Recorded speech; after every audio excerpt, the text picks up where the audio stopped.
నమస్తే మిత్రులారా, నా పేరు Chintala Nagamalleswararao, sub inspector of police. నేను మీ ముందుకి ఒక ప్రత్యేకమైన వ్యక్తిని తీసుకురాబోతున్నాను. అతను ఏదో అయినటువంటి సెలబ్రిటీ కాదు, ఒక సాధారణమైన వ్యక్తి. కానీ అతనికి భారతదేశం పట్ల ఉన్న ప్రత్యేకమైన భక్తి వలన అతను దేశం మొత్తాన్ని సైకిల్ మీద తిరగాలని చాలా బలంగా కంకణం కట్టుకున్నాడు. ఈ ప్రత్యేకమైన ఆలోచన వల్ల అతను ఒక ప్రత్యేకమైన వ్యక్తిగా నిలిచాడు. అందుకే నేను అంటాను, ఈయన్ని నూటికొకటి కాదు కోటికొకడని. అతని పేరే శివశంకర్. నమస్తే శివశంకర్. నమస్కారం సార్. ముందుగా మీ ఊరు, మీ కుటుంబ నేపథ్యం, మీ వృత్తి గురించి కొంచెం క్లుప్తంగా చెప్పండి. నా పేరు శివశంకర్, మాది ఓబులవారిపల్లి గ్రామం, మండలం, జిల్లా వచ్చి అన్నమయ్య డిస్టిక్. మా కుటుంబ నేపథ్యం వచ్చి నా తల్లి వెంకట సుబ్బమ్మ, తండ్రి రామయ్య.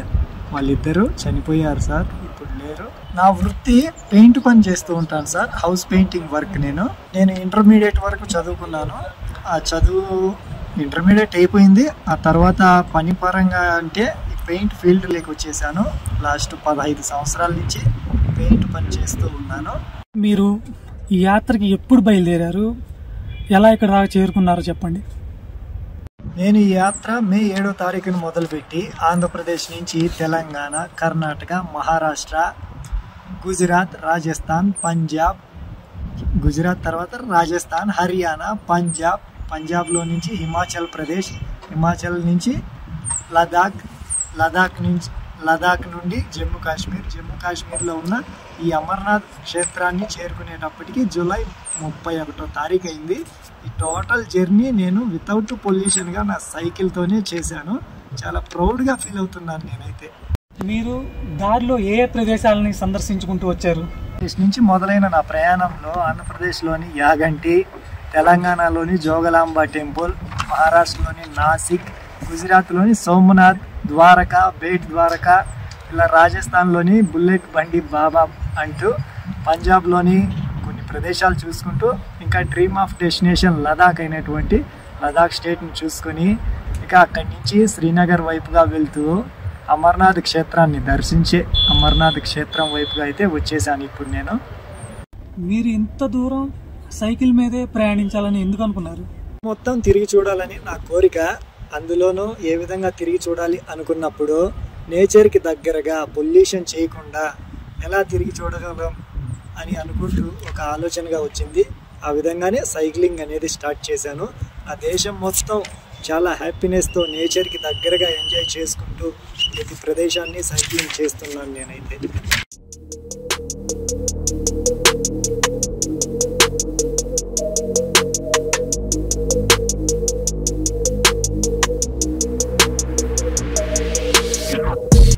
అసలు మీరు ఎన్ని సంవత్సరాల నుంచి ఈ భారతదేశ పర్యటన చేయాలని ప్లాన్ చేసుకుంటున్నారు?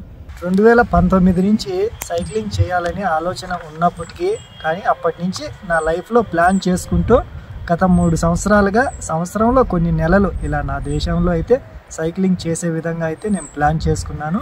అలా ఇప్పుడు సైక్లింగ్ చేస్తున్నాను నేను. మీరు దారిలో ఏ ప్రదేశాలని సందర్శించుకుంటూ వచ్చారు? నా ట్రావెలింగ్ స్టార్ట్ చేసినప్పటి నుంచి నేను ఎన్నో పుణ్యక్షేత్రాలుగా రామేశ్వరం, పూరి జగన్నాథ్, కలకత్తా కాళీమాత, అయోధ్య, ద్వారకా, నాసిక్లోని పంచవటి, ఇలా అనేకమైన గుళ్ళు, గోపురాలు సందర్శించుకుంటూ నా ట్రావెలింగ్ అనేది కంటిన్యూ చేస్తూ ఉన్నాను. చరిత్రపరంగా ఎన్నో కట్టడాలు, ప్రదేశాలు, మ్యూజియాలు, ఇలా అనేకంగానే ట్రావెల్ చేసాం మేము. ఎగ్జాంపుల్గా తాజ్మహల్, రెడ్ ఫోర్ట్, గోల్కొండ, చార్మినారు, కార్గిల్, కురుక్షేత్ర, ఇలా అనేకమైన ప్రదేశాలు ట్రావెల్ చేస్తూ ఉన్నాం మేము. ఇవే కాకుండా మా మార్గమధ్యంలో ఎన్నో సెలయేర్లు, నదులు, జలపాతాలు, అడవులు అన్నీ దాటుకుంటూ ట్రావెల్ చేస్తూ ఉన్నాము, నేచర్ని ఎంజాయ్ చేస్తూ.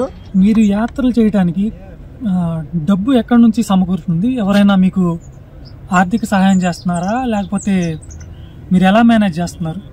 నేను పెయింట్ పని చేస్తూ నాకు వచ్చిన సంపాదనలో కొంత డబ్బు ఈ ట్రావెలింగ్ కోసం దాచుకుంటూ నా ట్రావెలింగ్లో 95%గా ఆ డబ్బునే నేను వాడుతూ ఉన్నాను. నాకైతే ఎవరి నుంచి ఎలాంటి సపోర్ట్గా అయితే లేదు. ఇక నా ట్రావెలింగ్లో అయితే ఎవరో ఒకరు ఏదో ఒక రూపంలో చిన్న చిన్న సహాయాలు అయితే చేస్తూ ఉంటారు. మీకు అసలు భారతదేశం మొత్తం చుట్టి రావాలనే ఆలోచన ఎలా వచ్చింది? మిమ్మల్ని ఎవరైనా ఇన్స్పైర్ చేసిన వ్యక్తులు కానీ లేదా సందర్భాలు కానీ ఏమన్నా సంఘటనలు కానీ ఉన్నాయా? ఇన్స్పైర్ చేసిన వ్యక్తులుగా అయితే రంజితాన్ వీల్స్ అని సైక్లిస్ట్ అన్న ఉన్నాడు. ఆ అన్న ఇన్స్పిరేషన్ ద్వారా నేనైతే సైకిల్ మొత్తం ఇలా వితౌట్ పొల్యూషన్గా సైక్లింగ్ చేస్తూ తిరుగుతూ ఉన్నాను. సంఘటనల విషయానికి వస్తే పెద్ద సంఘటనలుగా అంటూ ఏం లేవు. ఒక చిన్న ఫన్నీ విషయంగానే వెహికల్స్ నెంబర్ ప్లేట్స్ పైనేనా నా దేశాన్ని చూడడం కాదు అనుకుంటూ ఈ జర్నీని అయితే స్టార్ట్ చేశాను నేను. ఈ ప్రయాణాల్లో ఎండ, వాన, చలి వీటిలన్నిటి నుంచి మీరు ఎలా తట్టుకుంటున్నారు? వీటిలన్నిటిని తట్టుకొని ఎలా మీ ప్రయాణం కొనసాగిస్తున్నారు? మార్గం మధ్యలో మీకు ఒకవేళ ఇటువంటి అనారోగ్య సమస్యలు ఏమన్నా వచ్చినా, జ్వరం వచ్చినా మీరు వాటిలన్నిటిని ఎలా అధిగమించి మీ ప్రయాణాన్ని కొనసాగిస్తున్నారు? నేను నేచర్లో ట్రావెల్ చేస్తున్నాను కాబట్టి నేచర్లో భాగమైన ఎండ, వాన, గాలి వీటి ద్వారా అయితే నాకు ఎలాంటి పెద్ద ఆరోగ్య సమస్యలుగా రాలేదు. ఏదో చిన్న చిన్న స్వల్ప విరామాలు తీసుకుంటూ నా జర్నీని అయితే కొనసాగిస్తూ ఉన్నాను నేను. ఇంకా మీ భవిష్యత్తు ప్లాన్స్ ఏంటి? ఇంకా మీరు భవిష్యత్తులో ఇంకా ఏమన్నా ఇలాంటి యాత్రలు ఇంకా కొనసాగించాలనుకుంటున్నారా? ఏమన్నా ఉంటే పంచుకోండి. నా ట్రావెలింగ్లో అనేక ప్రదేశాలు చూశాను. ఇక రాబోయే రోజుల్లో కూడా నా దేశంలోని మిగతా ప్రదేశాలన్నీ చూస్తూ ఇలా సైక్లింగ్ చేస్తుంటాను. మీరు ఇన్ని రాష్ట్రాలు ప్రయాణించారు కదా, అసలు ఏమేమి విషయాలు గమనించారు ఇంత ప్రయాణంలో? దేశంలోని ప్రతి రాష్ట్రం ప్రత్యేకమే. ఎందుకంటే అక్కడి ప్రజలు మాట్లాడే భాష మారిపోతుంది, వారు తినే తిండి మారిపోతుంది, అక్కడ పండే పంటలు మారిపోతాయి, వాతావరణ పరిస్థితులు మారిపోతాయి, వాళ్ళ వేషధారణ మారిపోతుంది, వాళ్ళ కట్టుబాట్లు మారిపోతాయి, ఆధ్యాత్మికంగా వాళ్ళు పూజించే విధానం మారిపోతుంది. ఇలా ప్రతి ఒక్కటి నేను చూస్తూ వాటిని గమనిస్తూ నా ట్రావెల్ని అయితే ఇలా కొనసాగిస్తున్నాను. మీ దగ్గర నేను ఒక ఆర్గాన్ డొనేషన్ కార్డు ఒకటి చూసా, దానికి ఇన్స్పిరేషన్ ఏంటి అసలు? చనిపోయిన తర్వాత ఈ శరీరం అనేది మట్టిలో కలిసిపోయేదానికంటే ముందుగా మనం తీసుకునే ఒక ఆలోచన ద్వారా ఈ శరీరపు అవయవాలు నలుగురికి ఉపయోగపడితే మంచి ఆలోచనే కదా అది. అందుకని వాలంటీర్గా నేను ఆర్గాన్ డొనేషన్ చేద్దామని చెప్పి రిజిస్ట్రేషన్ అయితే చేసుకున్నాను.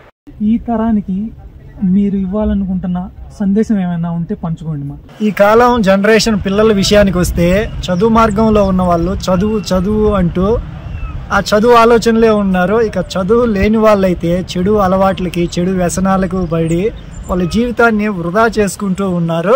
ఇక పెద్దవాళ్ళ విషయానికి వస్తే వాళ్ళు డబ్బు సంపాదనలో పడిపోయి వాళ్ళ బిజీ లైఫ్ని ఇంకా బిజీగానే గడుపుతూ ఉన్నారు. అలా కాకుండా ప్రతి ఒక్కరూ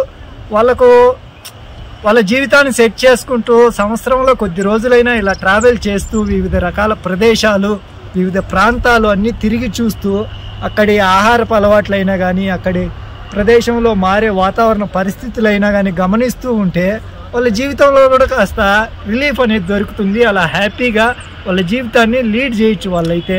మన దేశం ఎంతో గొప్పది. ఇందులో ఎన్నో సుందరమైన ప్రదేశాలు ఉన్నాయి. అన్ని ప్రదేశాలు కాకపోయినా కొన్ని ప్రదేశాలైనా మీరైతే తిరిగి చూడాలని నేను ఆశిస్తున్నాను. Okay sir, thank you so much.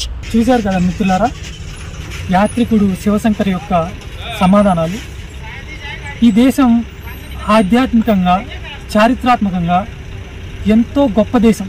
మీరు కూడా ఇటువంటి శివశంకర్ లాంటి వారిని ఆదర్శంగా తీసుకొని దేశం మొత్తం కాకపోయినా మీకు కుదిరినన్ని ప్రదేశాలని సందర్శించండి. ఈ దేశం యొక్క గొప్పతనాన్ని తెలుసుకోండి. ఇటువంటి యాత్రల ద్వారా మీ ఆలోచనలు మెరుగుపడతాయి. మనకు ఒక విశాలమైన దృక్పథం కూడా అలవడుతుంది. నమస్తే మిత్రులారా, థ్యాంక్ యూ.